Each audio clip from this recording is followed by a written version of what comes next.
아이들 학습에 있어서 엄마 아빠 아니면 다른 그 어떤 누구도 해줄 수 없는 것이 있지.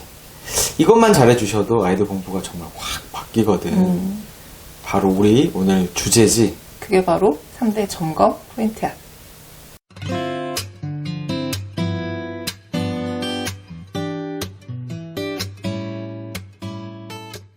우리 학부모님들이 하시면 안 되는 게 있잖아. 바로 맡기는 거. 그치. 아이가 잘할 거라고 믿고 맡기시는 거.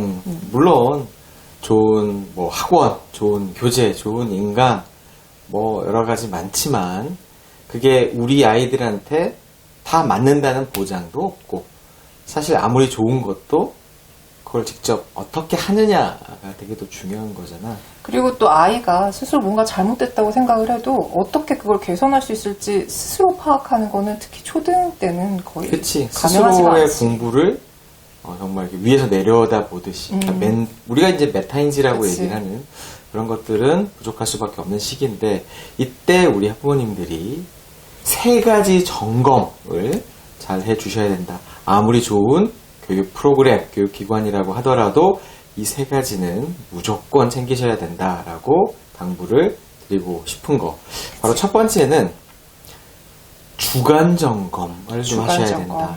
사실 이건 아이가 자기주도 학습을 하든 아니면 엄마표로 학습을 하든 뭐 학원에 보내든 다 마찬가지일 텐데 공부는 일일이 아니라 최소 주단, 기본 단위가 그치. 그렇지 우리 주단 위로 진행을 해야 한다라는 거 너무 당연한데 사실 그렇지 못한 게 너무 많지. 그치. 내가 특히 우리 채널을 통해서 부모님들한테 아이 생활 패턴이라던가 공부 패턴들을 조금 지켜보시고 계획을 좀 짜보시라는 얘기를 많이 드렸었잖아. 근데 계획을 짠다고 해서 그게 거기서 끝나는 게 절대 아니잖아. 한 일주일 정도는 살펴보고. 왜냐면 아이들의 그 생활 패턴이라는 게 일주일을 단위로 이렇게 돌기 때문에 그렇지. 일주일 정도는 지켜보신 다음에 뭐가 문제가 있었는지 이건 잘하고 있는 거는 또 이제 강조해 주시고 부족한 거는 이제 다른 방법들을 좀 강구하고 하면서 한 달 정도는 쭉 지켜보시면서 아이의 그 학습 스케줄을 확정하시는 단계가 분명히 필요해. 이제 기본 단위가 일일이 아니라 주간으로 생각을 하셔야 된다. 공부 계획을 하는 그치. 그 과정에서도 그렇고 점검, 체크를 하실 때도 왜냐면 뭐 월수금이 영어고 뭐 화목토가 수학이고 이럴 수 있는 주말에는 거잖아. 뭐 과제를 해야 되고 뭐 이런 식으로. 그리고 주중에는 그러니까 평일 이제 하루 기준으로 봤을 때는 계속 뭔가 변수가 생길 수도 있고 그랬을 때 사실은 오늘은 잘했지만 내일은 못할 수도 있고 이게 왔다 갔다 하는 게 현실적인 생활일 텐데 그거에 대해서 밸런스를 잡아주고 꾸준히 가는 거는 주간 단위로 해야 된다는 거거든. 그러니까 일일 계획은 물론 학습 계획이 중요하지만 주 단위로. 그래서 그러면 우리 학부모님들은 우리 아이가 월요일부터 뭐 금요일까지 공부를 했다 그러면 그거를 일주일 단위로 좀 들여다 보시고 이 정도의 눈이 있어야지만이 애가 너무 영어만 하고 있는 거 아니야? 너무 수학만 하고 있는 거 아니야? 이건 너무 안 되고 있는 거 아니야가 1차적으로. 그러니까 진도를 많이 빼고 이런 게 중요한 게 아니라 일주일의 반복이 계속 되는 거잖아, 사실. 그러니까 이 일주일을 바로 잡지 못하면 한 달도 무너지는 앞으로의 공부도 계속 그렇게 엇박자로 그치, 밸런스가 무너진 상태로 갈 수밖에 없다. 그래서 월요일부터 일요일까지를 한 단위로 보셔가지고 점검을 하셔야 된다. 이걸 잘해야 학습 습관이 나오고 효율적인 학습 패턴이 나올 수 있다라는 거. 그래서 일주일 정도, 그래서 주말에 하루 정도를 잡으셔가지고 아이의 못했던. 그치?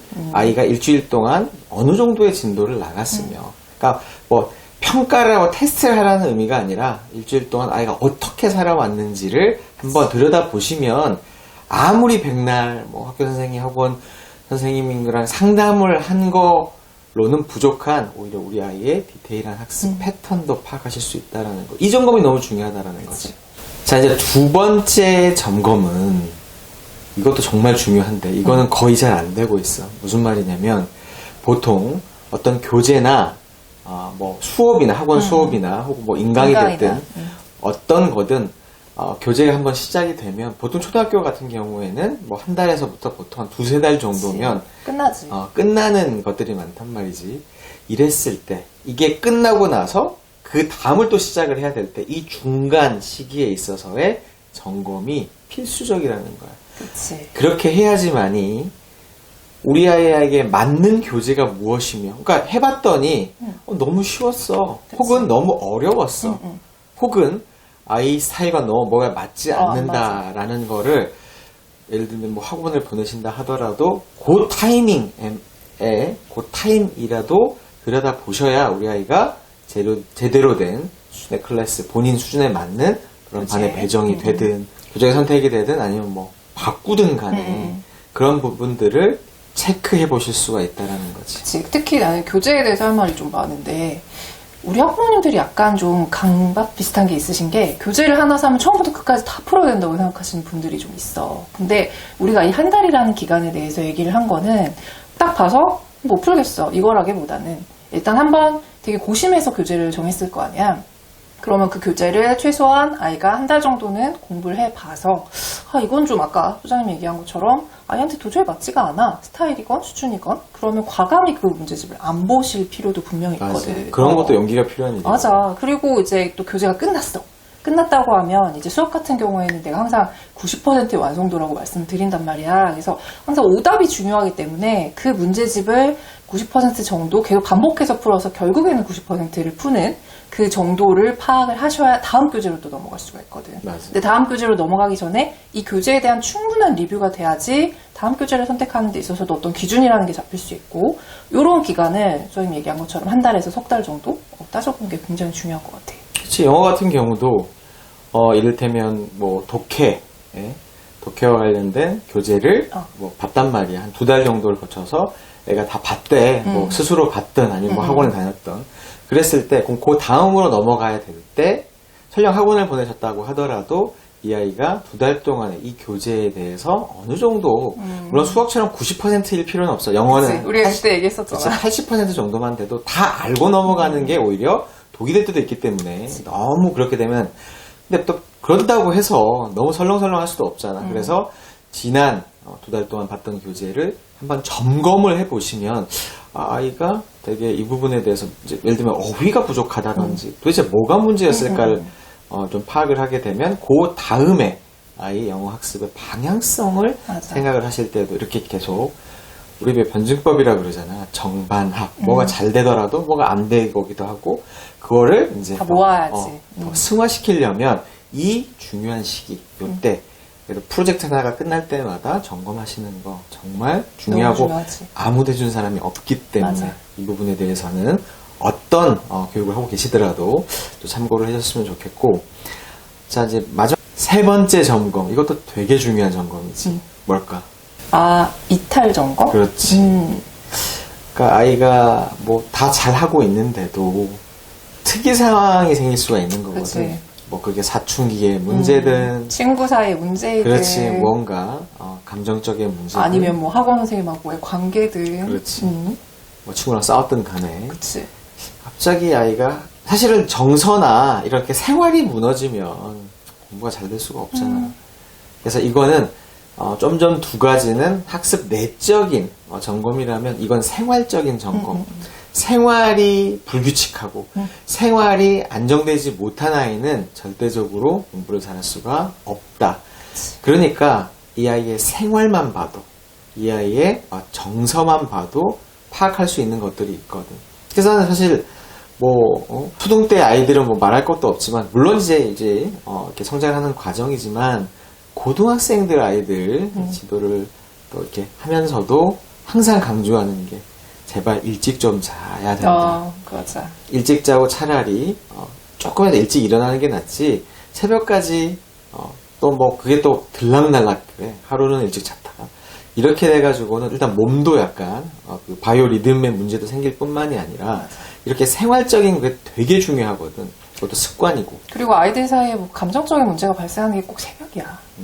일찍 자면 그런 일도 발생 안 한단 말이야. 새벽은 항상 무언가 그치, 뭔가를 만들어 감정이 약간 뭐 그럴 수도 있는 거고 꼭 그런 게 아니더라도 아이가 차례 왔는데 어느 순간부터 뭐 지각이 잦다든지 숙제를 안 한다거나 갑자기 과제를 안 한다든지 이런 연락들이 온단 말이지. 그랬을 때는 너 왜 그래? 라고 보실 게 아니라 뭐 한두 번 실수할 수는 있어. 근데 이게 약간 좀 반복적으로 일어난다 그러면 뭔가 확실한 이유가 있는 거야. 뭔가에 문제가 있나? 라고 해서 뭔가 정상 트랙에서 좀 이탈하는 그런 것들을 좀 시그널을 그 미리 시그널을 미리 발견하시고 좀 봐주시고 왜냐면 이게 무너지면 나머지는 뭐 디테일한 건 따지고 말 것도 없거든. 맞아. 생활 자체가 무너지기 시작을 하면 특히나 이제 학원 같은 걸 빠지거나 지각이 잦거나 숙제를 이제 아예 안 해가기 시작을 하거나 이런 문제에 대해서는 특히나 조금 더 왜냐면 단위나 만하잖아.